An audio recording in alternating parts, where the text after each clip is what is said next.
day, beautiful people. Today we will take a look at your mycology. Please note that in the BSMLS curriculum or in your curriculum, mycology and virology, they are one subject. Okay, they are as one. Okay, they are two unit course, meaning okay, it is a lecture class only. There is no laboratory portion for mycology and virology.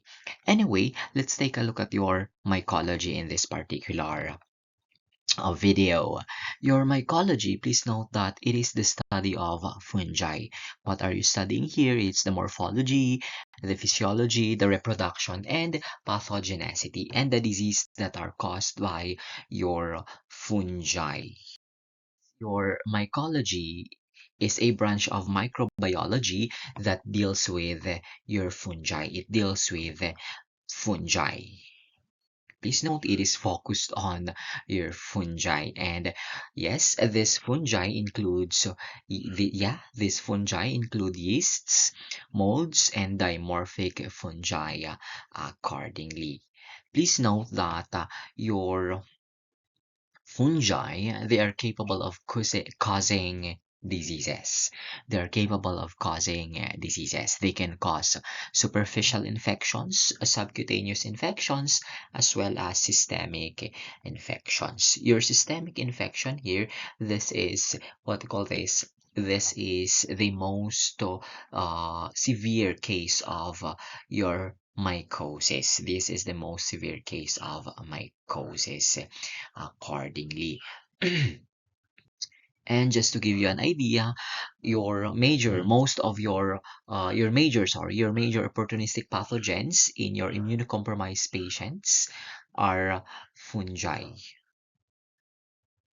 Okay, yeah, your fungi, they are major opportunistic pathogens in immunocompromised patients and individuals with a weakened immune system. But then aside from causing diseases, your fungi, they are also capable of producing antibiotics. Your fungi, they are also capable of producing antibiotics. Okay, aside from, yes, in the medical field, we utilize, yes, antibiotics. And then there are fungi that are actually utilized for fermentation.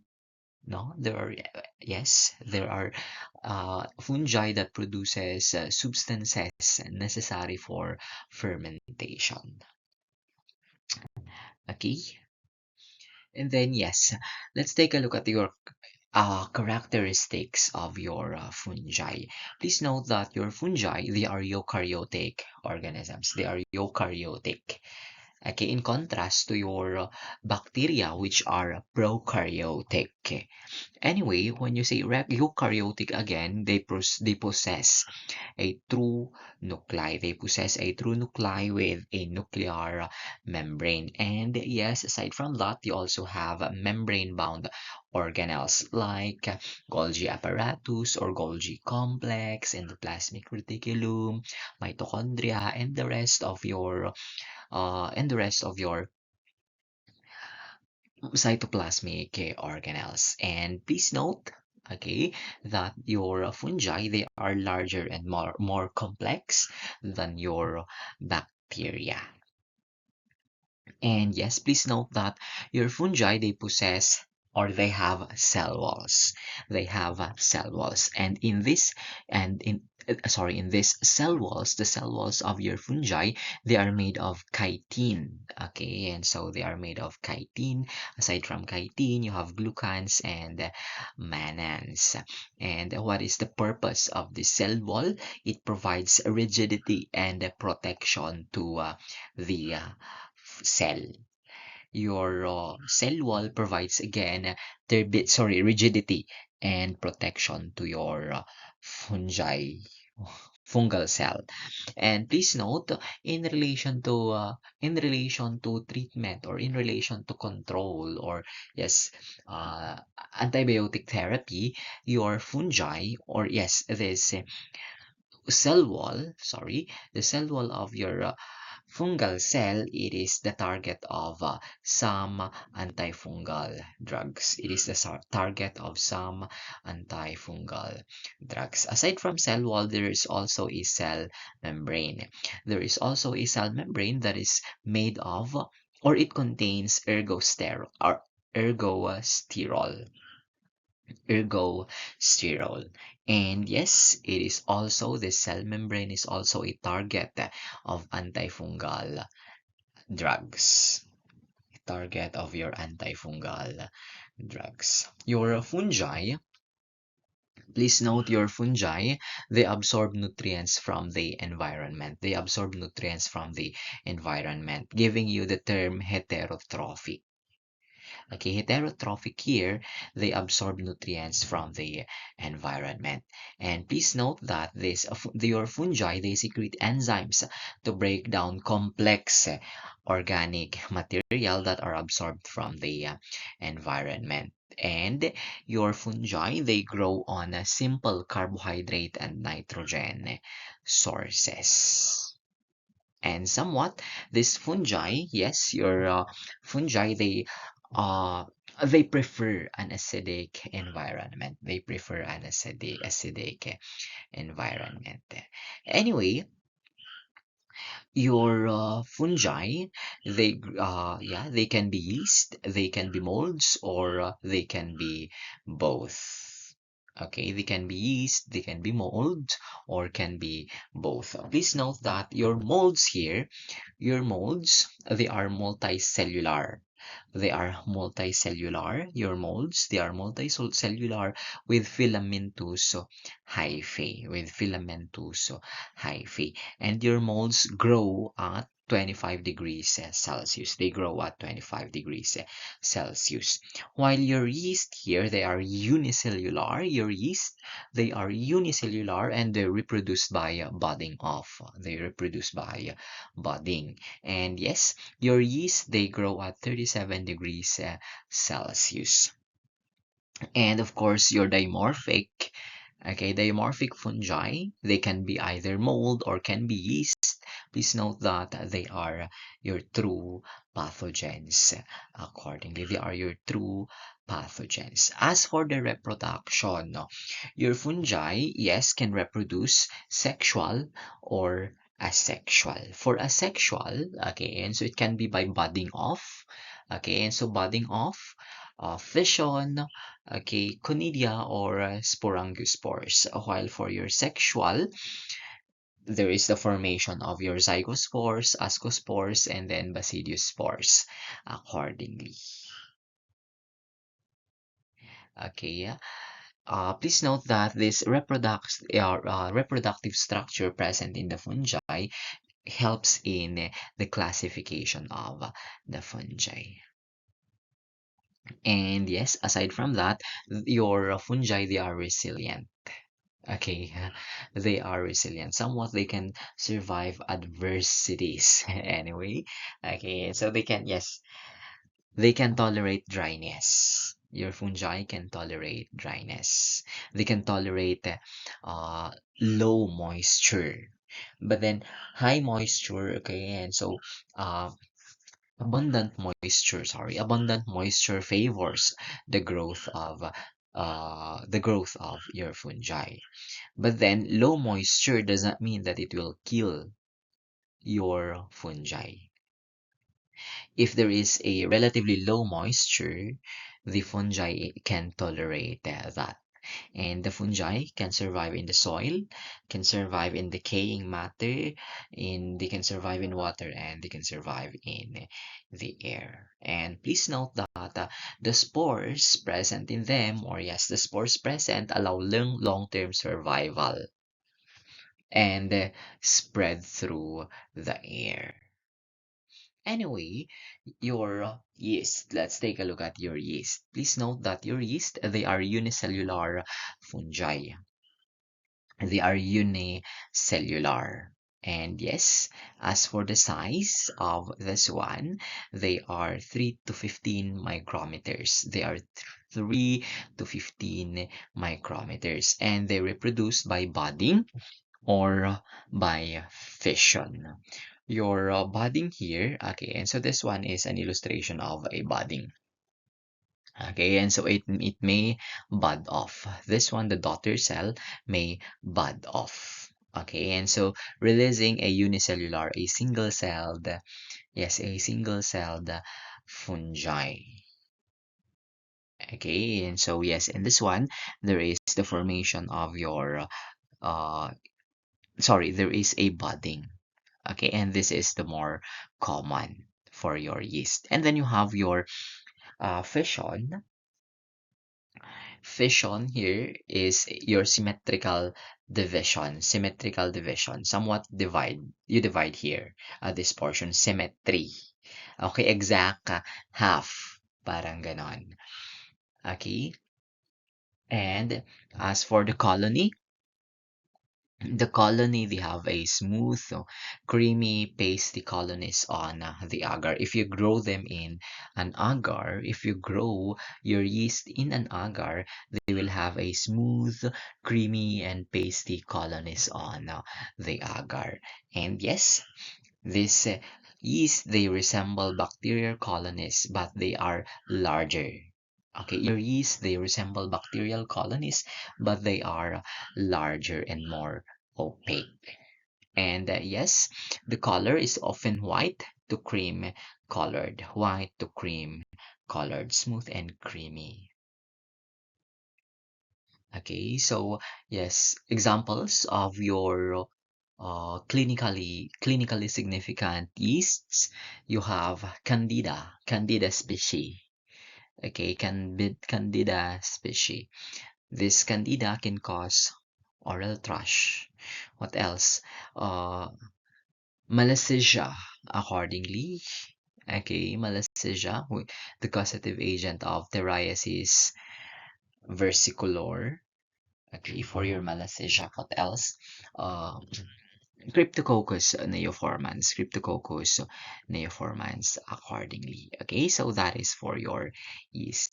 And then you have your molds. So your molds, they are multicellular and filamentous. They are multicellular and filamentous. And please note that this one, they produce spores for reproduction and dispersal. They produce spores for reproduction and dispersal. Anyway, okay, and so your molds, they have hyphae. They have hyphae. When your hyphae here is, it resembles or it's like your stalks in plants. Okay, parang mga sanga, ganon. Okay, stalks or branches, somewhat. Anyway, your hyphae can be septate or aseptate. Okay, septate, you have cross walls that are present, while for your aseptate, they have no cross walls. And the colony, as for the colony of your fungi, or for sorry, colony of your molds, they are cottony, woolly, velvety, or powdery texture. And they have a pigmented surface and a reverse yes, pigmented surface accordingly. This one actually is a microscopic illustration of your mold. Okay, and so this one is a illustration of a mold with mycelia.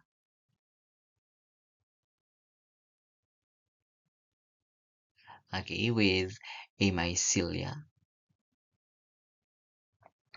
Please note that your molds, they grow as hyphae, which form a mycelium. Your mycelium kasi here, your mycelium is a cluster.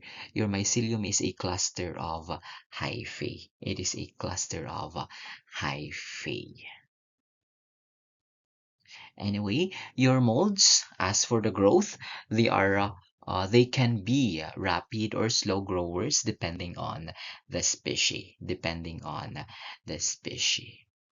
Anyway, examples of your clinically significant molds, you have your Aspergillus. Okay, you have Aspergillus. Yeah, the hyphae is septate. What else? Dermatophytes. Dermatophytes are example also of a mold. And when you say a mold, it grows at 25 degrees Celsius, or it grows at room temperature. When you say yeast, they grow at 37 degrees Celsius. They grow best, actually. Anyway, okay, you have your, let's move on. You have your dimorphic fungi. Your dimorphic fungi.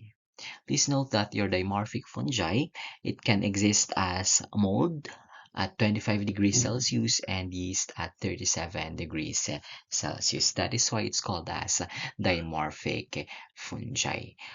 Okay, your mold, that is the environmental phase. Okay, mold, it is the environmental phase.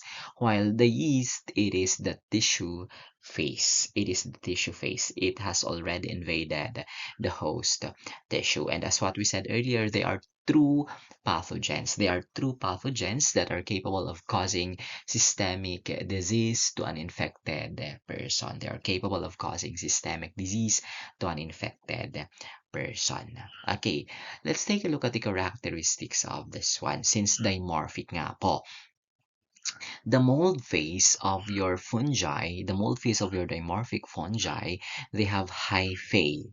Or yes, the hyphae has spores. Okay, for your mold phase, the hyphae has spores, and the yeast, they have a budding. Okay, they have small budding. They have a small budding. Okay, that is for your dimorphic fungi. Example, okay, example of your dimorphic fungi. Accordingly, you have a Histoplasma capsulatum. Histoplasma capsulatum is an example of a dimorphic fungi. Blastomyces dermatidis. That is also an example. Okay, and then Coccidioides imitis. That is also an example of a dimorphic fungi. Please note again that your dimorphic fungi, they are capable, or they cause systemic mycosis. Again, when you say mycosis, which is spelled as M-Y-C-O-S-E-S, mycosis, it is a fungal infection. It is a fungal infection. And your dimorphic fungi, they cause systemic mycosis.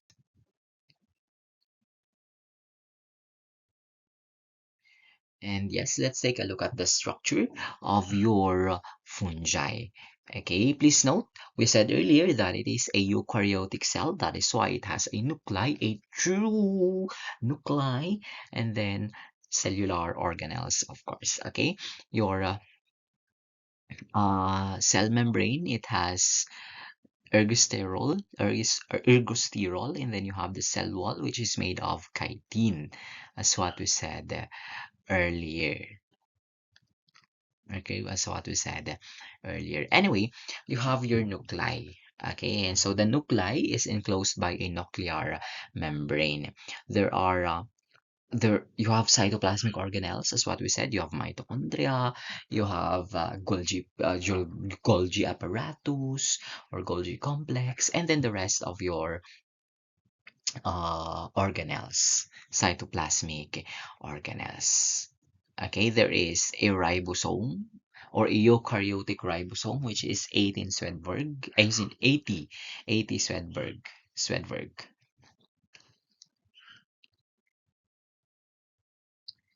Okay, and then you have hyphae and mycelium. Your hyphae and mycelium, when you say hyphae, they are long filamentous structure which resemble the stalk in plants. Stalks or somewhat smaller branches. Okay, the mycelium, please note that the mycelium is a mass of hyphae. It is a mass of hyphae, and the mycelium can be vegetative or aerial. Okay, there is an illustration that I showed you earlier about mycelium. There is a vegetative and there is an aerial. The aerial hyphae, please note that the aerial hyphae produce reproductive structures. It produces reproductive structures. And you have your spores, which is utilized for reproduction. Your spores, they are utilized for reproduction. You have your sexual and asexual spores. For your sexual, you have zygospores, ascospores, basidiospores, and the rest. For your asexual spores, you have conidia, you have sporangiospores, and arthroconidia accordingly. For some fungi, please note that for some fungi, they possess a capsule. They possess a capsule, which is an added virulence factor for the fungi. And what does it do? I mean, it is anti-phagocytic. Your capsule, it evades phagocytosis accordingly. Anyway, you have your classifications of your fungi. It can be aseptate hyphae or septate hyphae. It can be yeast-like, and then imperfect. For your imperfect fungi, they do not have a sexual stage. They do not have a sexual stage accordingly. And then you have your types of your fungal infections. Your can be, as what we said earlier, the infection can be superficial, can be subcutaneous, or can be systemic. Please note that for your superficial, okay, the ones affected are the hair, the skin, the nails. Okay, and so a good example, your dandruff is an example of a superficial infection. Skin, or yes, you have your nails. Okay, and so those items are sites of a superficial fungal infection. And then you have your cutaneous. Your cutaneous, of course, it is okay, it's the skin somewhat.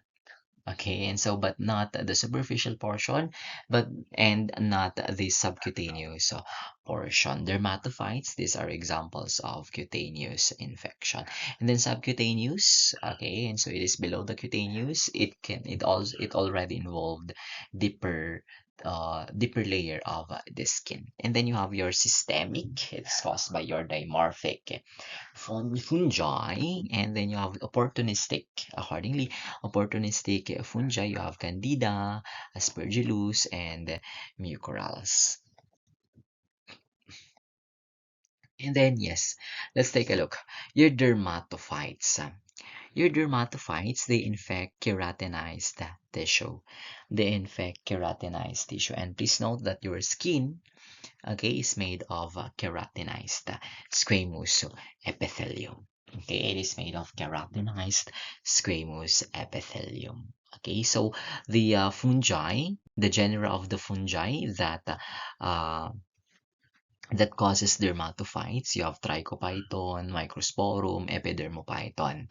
These dermatophytes, they cause tinea infection. Okay, tinea infection. And then you have your opportunistic fungi. Okay, opportunistic, please note. Okay, if the immune system is weakened, this opportunistic fungi may cause a disease. Normally, okay, they do not cause a disease in healthy, normal individuals. But then in cases of individuals with a weakened immune system, like your individuals with HIV, and the rest of individuals with a weakened immune system, this opportunistic fungi may cause a disease to your immunocompromised individuals. Okay, examples of opportunistic fungi, you have your Candida. Candida. Okay, so it causes oral thrush. Aspergillus. Yes, it is an opportunistic fungi which causes invasive aspergillosis. And then mucormycosis accordingly. Anyway, let's take a look at your dimorphic fungi pathogens. Example lang po ito These are examples of dimorphic fungi pathogens. You have Histoplasma capsulatum, which causes pulmonary disease, Blastomyces dermatidis, which causes skin and bone lesions, Coccidioides immitis, which causes valley fever accordingly, and then the rest of your dimorphic fungal pathogens. Okay, yeah. As for the specimen collection for your fungi testing, okay, the usual, you have skin scrapings, nail clippings, and hair. Okay, these are usual sample for fungal identification. Of course, I am a medical technologist. I work in the laboratory for quite some time, and we did utilize, okay, tried collecting skin scrapings from a patient. Okay, we did run the sample nail clippings, which is uh, not frequently requested, and then the study of, I mean, for your hair. What else? You have your sputum, bronchoalveolar lavage, tissue and tissue biopsies. There are also blood cultures for yeast. Okay, and please note that the samples um, should avoid contamination with bacteria. They should avoid contamination with bacteria. Okay, so for laboratory, you can make use of direct microscopy. Okay, direct microscopy. Your KOH, okay, KOH mount, it is actually examined under the microscope. Your chalcofluor white stain, India ink for Cryptococcus, and gram stain for yeasts accordingly. Okay, KOH, you utilize 10 to 20% potassium hydroxide. You utilize KOH. Okay, KOH allow for, yes, you make use of, okay, in a slide, you collected already. Present in the slide are skin scrapings. After that, you add a drop or two of KOH, and then allow to settle, to clear some unnecessary substances, and then read under the microscope. That is for your KOH mount.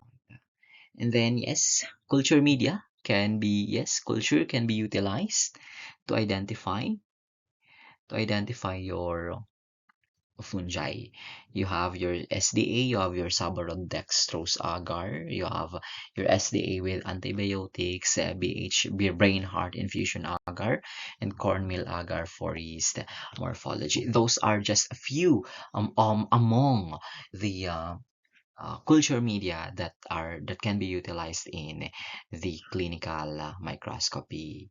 I mean, in identification of fungi, in the identification of fungi. Okay, so to identify a fungi, okay, based on the colony morphology, you check the texture, the color, and the growth rate. And then microscopic structures, okay, you observe for the conidia, for the hyphae, and for the spores. For your yeasts, okay, and so you can employ germ test to identify if that is yeast or not. And then you have your carbohydrate assimilation. Aside from those, molecular diagnostics or molecular methods can be utilized to identify a fungi. Okay, and so with the advent of technology, you have your polymerase chain reaction, and then you have your MALDI-TOF or MALDI-TOF. These ones can be utilized to identify the offending agent. Okay, because we do not want uh, to repeat it again. So please read the supplement. So I guess we will end here. Let's continue some other time. And this has been Gael, reminding you to live fully, love deeply, laugh often, keep learning, and never forget to enjoy the ride. And as you move forward, may you always choose curiosity over fear, kindness over convenience, and growth over comfort. Celebrate your small victories, honor your quiet moments, and trust that every step, no matter how uncertain, shapes the story you are meant to tell. The world is wide, your time is precious, and your journey is uniquely yours. Go make it extraordinary. Thank you so much. Thank you and see you around.